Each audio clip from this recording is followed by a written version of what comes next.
Internet জগতের এক বিস্ময়কর আবিষ্কার ব্লকচেইন। বিটকয়েনের মতো অসংখ্য ক্রিপ্টোকারেন্সির চালিকা শক্তি হিসেবে কাজ করছে এই ব্লকচেইন প্রযুক্তি। অনেকেই বলেন ইন্টারনেট আবিষ্কারের পর সবচেয়ে যুগান্তকারী উদ্ভাবন হলো ব্লকচেইন। বৈপ্লবিক এই প্রযুক্তি আমাদের ভবিষ্যৎকে নতুন করে নির্মাণ করতে যাচ্ছে। ব্লকচেইন প্রযুক্তি ইন্টারনেট ব্যবস্থায় গণতন্ত্র প্রতিষ্ঠা করেছে, একই সাথে ইন্টারনেট পরিষেবাগুলিকে বিকেন্দ্রীকরণ করেছে। আজকের আয়োজনে আপনাদের মাঝে যুগান্তকারী প্রযুক্তি ব্লকচেইন সম্পর্কে বিস্তারিত আলোচনা করা হবে।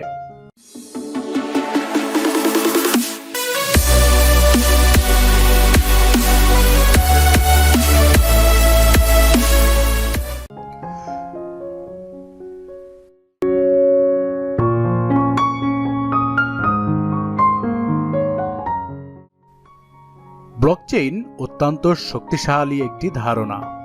এই ধারণার মূল কথা হলো কাউকে অন্ধভাবে বিশ্বাস করা যাবে না, অথচ বিশ্বাসের উপর ভিত্তি করেই আমাদের সভ্যতা গড়ে উঠেছে। কেউ আমাদেরকে টাকা দিলে আমরা বিশ্বাস করি এটি জাল টাকা নয়। বাজার থেকে খাবার কেনার সময় মনে মনে বিশ্বাস রাখি খাবারটি আমাদের জন্য নিরাপদ, কিন্তু বাস্তবে সবকিছু এত সহজে বিশ্বাসের অধিকার রাখে না। বাজারে অসংখ্য জাল নোট আছে, সেই সাথে ভেজাল খাবারে বাজার সয়লাভ।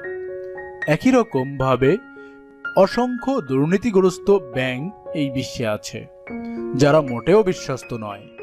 ব্যাংকগুলো গ্রাহকের বিশ্বাস ভঙ্গ করে গ্রাহকের টাকা নিয়ে সিনিমিনি খেলতে পারে। তেমনই ঘটনা ঘটেছিল 2007-08 সালের অর্থনৈতিক মন্দায়। সেই মন্দার পরেই সাতোশি নাকামোতো নামের এক কাল্পনিক চরিত্র পৃথিবীর বহু পুরানো অন্ধবিশ্বাস প্রথা বাতিল করে নতুন এক অর্থব্যবস্থার জন্ম দেয়, যাকে বলা হয় ব্লকচেইন। ব্লকচেইন ব্যবস্থায় কোনো একক ব্যক্তি বা প্রতিষ্ঠানকে বিশ্বাস করে তাদের কাছে আপনার টাকা বা তথ্য গচ্ছিত রাখতে হবে না। একজন দুর্নীতিবাজ ব্যাংক কর্মকর্তা আপনার ব্যাংক অ্যাকাউন্টের তথ্য পরিবর্তন করে টাকা গায়েব করতে পারলেও ব্লকচেইনে তা সম্ভব নয়, কারণ এখানে সবকিছুই ঘটে প্রকাশ্যে।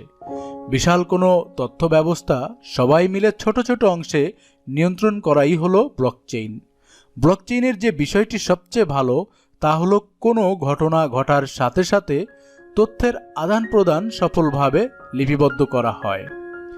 ব্লকচেইন ব্যবহারের মাধ্যমে ব্যাংকের মতো অসংখ্য মধ্যস্বত্বভোগীদের এড়িয়ে চলা সম্ভব।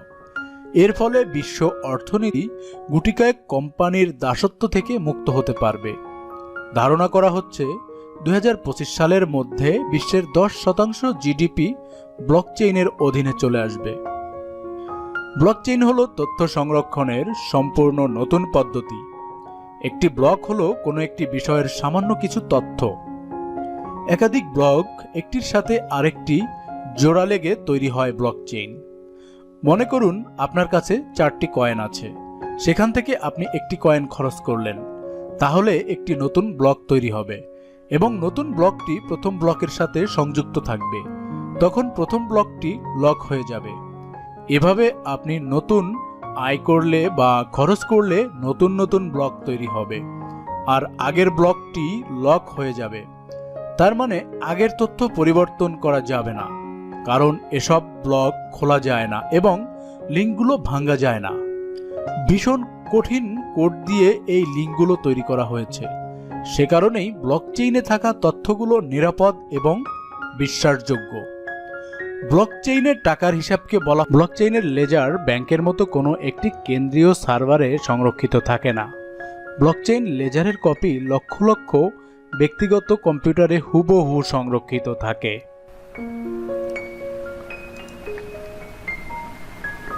ব্লকচেইনের লেজার ব্যাংকের মতো কোনো একটি কেন্দ্রীয় সার্ভারে সংরক্ষিত থাকে না। ব্লকচেইন লেজারের কপি লক্ষ লক্ষ ব্যক্তিগত কম্পিউটারে হুবহু সংরক্ষিত থাকে। ব্লকচেইনে টাকার হিসাবকে বলা হয় লেজার। ব্লকচেইনে সকল কম্পিউটারের সংযোগকে বলা হয় ডিসেন্ট্রালাইজ নেটওয়ার্ক। এই নেটওয়ার্কে সংরক্ষিত টাকার হিসাবকে বলা হয় ডিস্ট্রিবিউটেড লেজার। প্রতিটি ব্লক যুক্ত হবার সাথে সাথে নেটওয়ার্কে থাকা সবগুলো কম্পিউটারে তথ্য আপডেট হয়ে যায়। শুধু তাই নয়, এই নেটওয়ার্কে থাকা সবগুলো লেজারের কপি একটি আরেকটির সাথে সংযুক্ত। কেউ যদি ব্লকচেইনে থাকা তথ্য পরিবর্তন করতে চায়, তাহলে তাকে নেটওয়ার্কে থাকা সকল কম্পিউটারের তথ্যগুলো অনবরত পরিবর্তন করতে হবে, কারণ প্রতি মুহূর্তেই নতুন নতুন ব্লক তৈরি হচ্ছে। ভীষণ কঠিন কোডগুলো ভেঙে তথ্য পরিবর্তন করা শুধু কঠিনই নয়, অসম্ভবের কাছাকাছি। ব্লকচেইনে থাকা তথ্য একই সাথে সুরক্ষিত এবং স্বচ্ছ, কারণ পৃথিবীর যে কোনো প্রান্ত থেকে যে কেউ এই হিসেব দেখতে পারে এবং কোনো কিছু গড়বড় হতে দেখলে যে কেউ তার প্রতিবাদ করতে পারবে। ব্লকচেইন প্রযুক্তি শুধুই আর্থিক লেনদেনের সাথেই সম্পর্কিত নয়। বিশ্ব বাণিজ্যে, মেডিকেল রেকর্ড, খাদ্য নিরাপত্তা, নবায়নযোগ্য শক্তি, পরিবহন সেক্টর সহ সকল খাতে ব্লকচেইন সফলভাবে ব্যবহার করা যাবে। ফেসবুক, গুগলের মতো বড় বড় প্রতিষ্ঠানের কাছে আমরা আমাদের মূল্যবান তথ্য গচ্ছিত রাখি, সেই সাথে বিশ্বাস করি তারা আমাদের তথ্যের গোপনীয়তা রক্ষা করবে।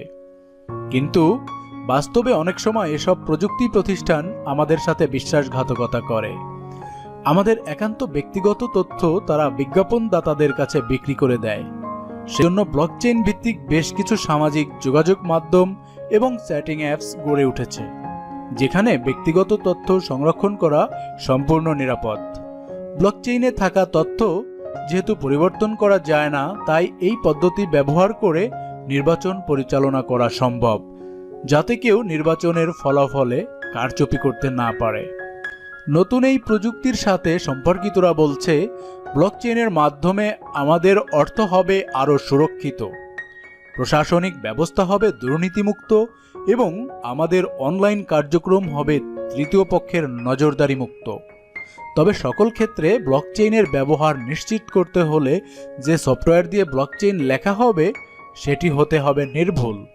কিন্তু বাস্তবতা হলো, শতভাগ নির্ভুল সফটওয়্যার তৈরি করা কখনোই সম্ভব হয়নি। সামান্য একটি কোডের ভুলের কারণে বিপুল পরিমাণের ক্ষয়ক্ষতি হতে পারে। একে বলা হয় ক্যাসেল প্রবলেম। কোনো দুর্গের দেয়াল যতই উচ্চ হোক না কেন, দরজা যদি দুর্বল হয় তাহলে তার সুরক্ষা নিশ্চিত করা যায় না। ব্লকচেইন নিয়ে অনেকে আশা নিরাশার দোলাচলে থাকলেও প্রযুক্তি দানব প্রতিষ্ঠানগুলোর একচ্ছত্র আধিপত্যের থেকে বাঁচতে হলে ব্লকচেইন প্রযুক্তির বিকল্প নেই। ব্লকচেইন ভিত্তিক ক্রিপ্টোকারেন্সি সহ যে কোনো অনলাইন কার্যক্রমের জন্য দরকার সুরক্ষিত ইন্টারনেট সংযোগ। বিটকয়েন এবং ক্রিপ্টোকারেন্সির উপরে আলাদা আলাদা দুটি ভিডিও আমাদের চ্যানেলে আপলোড করা আছে। যারা ভিডিও দুটি দেখেননি তারা দেখে নিতে পারেন। ভিডিও দুটির লিংক ডেসক্রিপশন বক্সে দেওয়া থাকবে। ভিডিওটি কেমন লাগলো তা জানাতে কমেন্ট করবেন, লাইক করবেন এবং ভিডিওটি শেয়ার করার অনুরোধ রইল। চ্যানেলটি সাবস্ক্রাইব করবেন। আসসালামু আলাইকুম ওয়া রাহমাতুল্লাহ।